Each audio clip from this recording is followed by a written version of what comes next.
Hello everybody, welcome to MT Guitar. Thank you so much for joining us.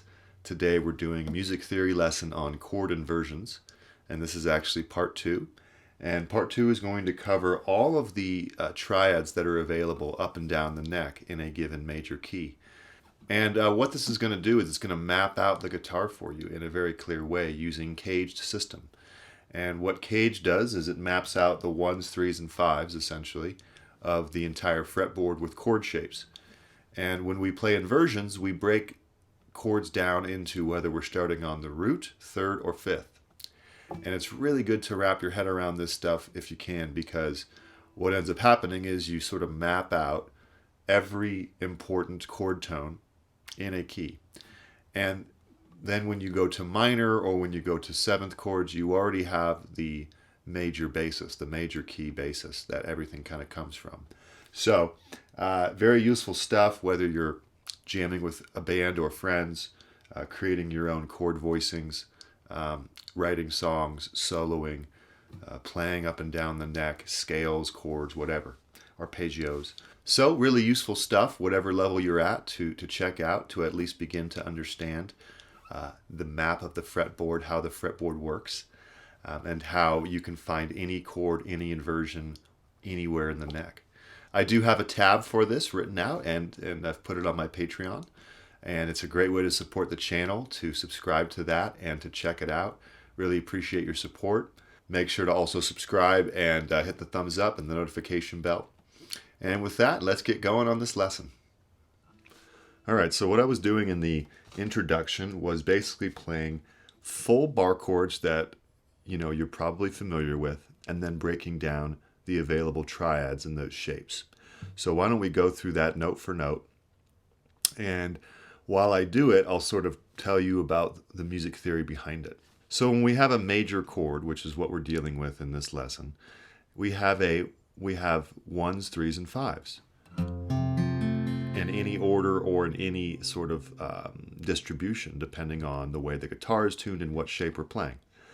We're in standard tuning, of course, but what I mean is depending on what string you're starting on and what position, you will have a different combination of 1s, 3s, and 5s in a major chord. As soon as you throw something else in there, like a 7, you make it a 7 chord, or a 4, you make it a sus4, etc., right? Jazz chords and classical chords can get really complex, but for our purposes, most rock and pop deals with triads, 1s, 3s, and 5s, major or minor, and 7 chords show up sometimes. Okay, so it's really useful to get a very strong foundation in the straight major and minor chords before you delve off into more complex voicings. Now, when I play a bar chord, I'm playing a 1, 5, 1, 3, 5, 1. This is the E shape. All right, and so if I want to create a triad or a chord inversion, I would have to basically play a different bass than this. All right. Now, if I just played this would technically be an inversion. All right, so I might as well start there. This has a different bass. This is a 5. Here's a root position F chord, so that's not an inversion. If I play just the first 3 strings, I would be playing a first inversion. So second inversion, first inversion, already in the shape that I already know, which is this E shape. So hopefully that is a good introduction about how you already know how to play inversions if you simply limit the amount of strings you're playing. Now let's go through a little more systematically and find every inversion of F, even in the shapes that we're not familiar with as much. Let me explain. These first 3 strings would not be even a triad because it's a power chord. It's a 1, 5, 1. And this is a great chord to know. It's considered an F5. But if I was doing a music theory exercise right now playing triads, this would not work because I don't have a third. So what I need to do is I need to replace this 1. Here's the F, it's a 1, with a third. There's the third of the scale. And I know that because I know an F major scale. All right, F, G, A. So A replaces this and these notes stay the same. So I go there, 5, 3, 3. This is a first inversion F chord. All right, good. Now I can just continue on this path and keep stacking these triads, whether it be 1, 3, 5, 3, 5, 1, or 5, 1, 3. So here's a 3, 5, 1, A, C, F, 3, 5, 1. Now I'll do a second inversion by starting on the 5th. 5, 1, 3. There's a second inversion triad. First inversion, second inversion. Here we are at a root position triad. Triad only has to be 3 notes. We don't need to duplicate any of the 1s, 3s, or 5s, so we can just play those 3 strings. Now we'll start on the 3rd and we'll have a first inversion. 3, 5, 1. Okay, 3, 5, 1. So, first inversion, second inversion, root position, first inversion, second fret, first fret, first fret. So I'll show how that's useful in a bit. Let's go to, this is a big inversion I played here. It's a first inversion, but it's a spread voicing, meaning I'm not just playing 3 strings all tight together. That's another way you can do this. So I have the 3rd, skip a string, that's 5th fret, 6th string. That's the 3rd. Skip the 5th string or mute it. 3rd fret, 4th string, that's the root. 5th fret, 3rd string, that's the 5th. Already that's a triad. 3, 1, 5. That's a first inversion. Now I put my pinky on the 6th fret, 2nd string for the root or the 1. 3, 1, 5, 1. Okay? And this is one of the inversions you can play. Now let's move on to the next triads here. So we want to use the D shape or C shape of CAGED. We've already used the E shape. In the word CAGED, we have E as a letter, and after E is D. But it's better to find the triads from the C shape because we have better luck that way. Because the D shape has a lot of power chords like here, and those don't have a 3rd. So we go to the C shape and we go to the 5th or C, 1, 3, 5, 1, 3. That's a second inversion. Now we'll start on the root. So that was 8th fret, 8th fret, 7th fret. Now the 5th, 4th, and 3rd strings, 8, 7, 5, root position. 7, 5, 6, first inversion, or 3, 5, 1. As far as scale degrees. 5, 6, 5, or second inversion. And that's a 5, 1, 3. Okay?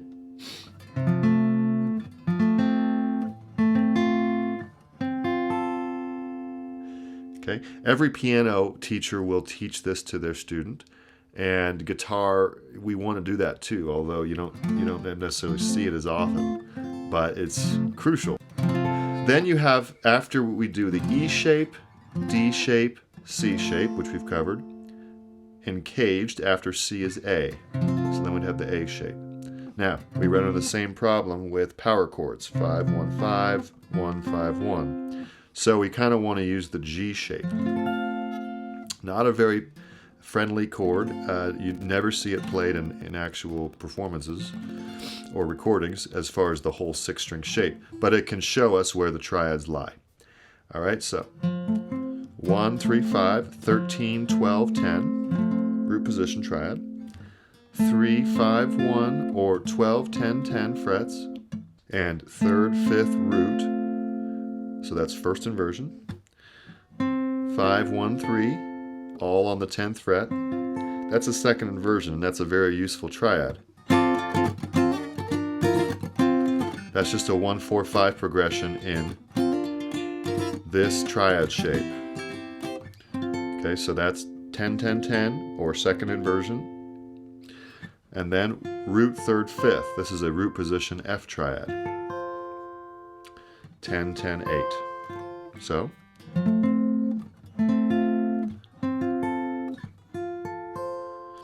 And that about does it, because then we get to here, And if you know about how the guitar works, you know that the 12th fret is when the guitar repeats. Here's an F chord up 12 frets. Then the triads repeat. So we've played all the triads available, all up and down the neck in the key of F. If I just simply move up 2 frets, I'm in G, and I can do the same thing, right? Kind of cool. So that works whether or not you move up or down. Let's do it in the key of B, and you'll see that this position works here, but we'll work our way up from a different spot so that you'll see how it works in different keys, different string sets. So here's a B bar chord we're all familiar with. And actually, if you play the 6th string 2nd fret, it becomes a 2nd inversion bar chord.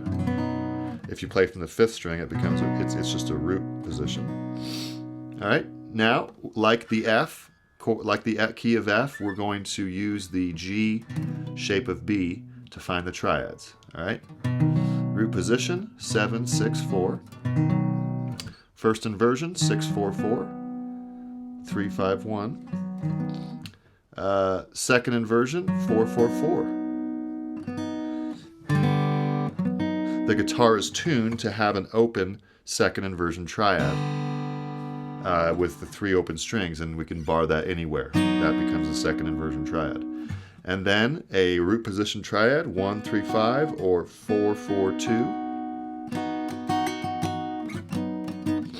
Okay. Then we have our E shape root position chord. Then we move up to the 3rd, just like we did in the F. 11 9 9, 9 9 8. So first inversion, 9 9 8 is 2nd inversion. 1 3 5 is a root position, or 9 8 7. 8 7 7 is a first inversion. Okay. And then here you could do this, which is kind of what I was doing earlier with the F. So it's a first inversion B. And then you would have the final area before it repeats. 14 14 13, 2nd inversion, 5 1 3. Root position 14 13 11, 1 3 5. 13 11 12, first inversion, 3 5 1. 11 12 11, 2nd inversion, 5 1 3.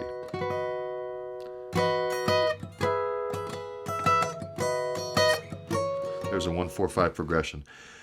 So if you want to take us to the next step, you would do a 1 4 5 progression in all of the triad positions, which is what I did in high school, and boy did it help me a lot. So something to consider. I'll probably do a lesson on that at some point. But you know, one thing I'll say about music theory, everybody, is if you're still watching, you want to have fun with this stuff. It's not like it's just an isolated exercise that is meant to be done once and then forever forgotten. Meaning, if you really want to make this a part of your understanding, you want to play around with this stuff. So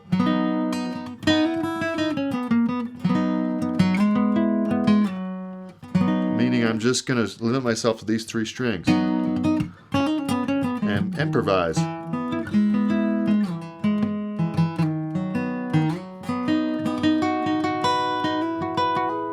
And I'm having fun with it. And that's the thing about music theory is music theory kind of came after people made brilliant and genius stuff. And then people said, oh, what's the theory behind that? And if you don't want to get sucked into thinking, I just need to, be really serious about this and before I have fun. No, you want to have fun right away. So maybe I should have said that in the beginning of the video. But if you're still here, clearly, you want to learn this stuff, and that's what I recommend, is to mess around, get lost, break the rules a little bit, and then come back to it and see if that has helped you understand it a little better. So, another triad I'll show you, another inversion. Here's a B bar chord. You could do this, which is a little different than this. That would be 6th fret, 9th fret, 8th fret, 7th fret. Okay, and that would be first inversion. Third, root, third, fifth. So you can move, just like the F, you can move that B up. If you moved it up, you know, a fret, you would be in C, and you could do all these triads again. You could move it up another 2 frets and you'd be in D. And that's the nice thing about guitar. Unlike piano, when we learn a key, it easily transposes to other keys without having to learn necessarily new fingerings. We just move our hand. So hopefully that makes sense. This is, you know, an introduction on something that could take months and months to really digest. So take it slow, and, you know, one suggestion is take one string set, one idea, and sit with it for a day. You don't have to try to learn it all at once either. So go at your own pace, and hopefully you enjoy. Let me know if there's any questions. All right, well done, everybody. So definitely always fun to dive into music theory. I'm going to be doing more and more of this, and it's really great to have you following along. So subscribe to MT Guitar, and other than that, have a wonderful day. We'll see you next lesson. Bye.